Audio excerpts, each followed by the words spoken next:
magacaygu waa Nadiifo Xasan Saalax waxaan ka mid ahay dhalinyarada degmada Kismaayo haddii aan hore u galo wax badan ayaan ka faa'iidnay mashruucan waxaan ka faa'iidnay isdhexgalka bulshada iyo nabadeynta seminaaro badan oo leadership ku saabsan inay dhalinyaro hore aan u hadli jirin ama hore loo arki jirin inay hadda banaanka iskeeneen oo siyaasadda ay ka qayb galeen oo wax walba macnaha ay ka hadli karaan magacaygu waxa la yiraahdaa Cali Cabdullaahi Daahiye mashruucan wuxuu faa'iido u leeyahay bulshada ama dhalinyarada reer Kismaayo markii la sameeyay seminaaro iyo wacyigelin barnaamijyo badan la sameeyay waxay maanta marayaan heer ay isdhexgal iyo maaragtay aqoon kororsi ay gaaraan ma sha Allah oo maanta higsigooda uu noqday in ay isu soo sharaxaan xildhibaannimo iyo bulshada sida hogaankooda u soo hayeen meel ka sii wanaagsan inay gaaraan sidii nabadeynta dalka ay ugu shaqeeyaan magacaygu waa Ismaan Maxamed Cabdi waxaa ka mid ah barnaamijkan waxyaalaha laga faa'iiday seminaaro ama tababaro noocyo kala duwan sida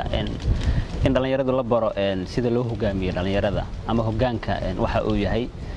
dhalinyaro fara badan oo aan aqoon way isku barteen dhalinyaradu waxay kale ka faa'iideen sida dhalinyaro kale loo wacyigeliyo ama looga soo celiyo fakar kale ay aamineen gabdhaha Soomaaliyeed horta marka hore siyaasadda kama qayb gali jirin waxay iska ahaayeen xaafad joog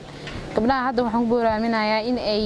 barnaamijka u soo baxaan oo ay siyaasadda ka qayb galaan aniga kula hadlaay waxaan faa'iidada ii ahaa oo aan kala kulmay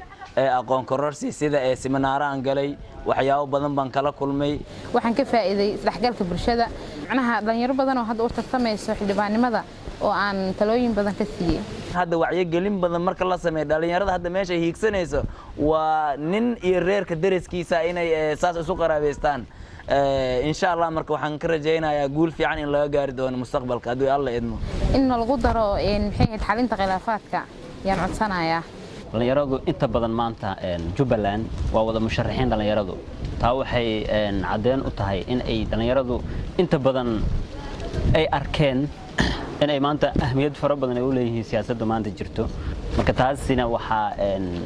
horseed u ah ama hormuud u ah barnaamijyada inta badan ay qabanaysa Wiber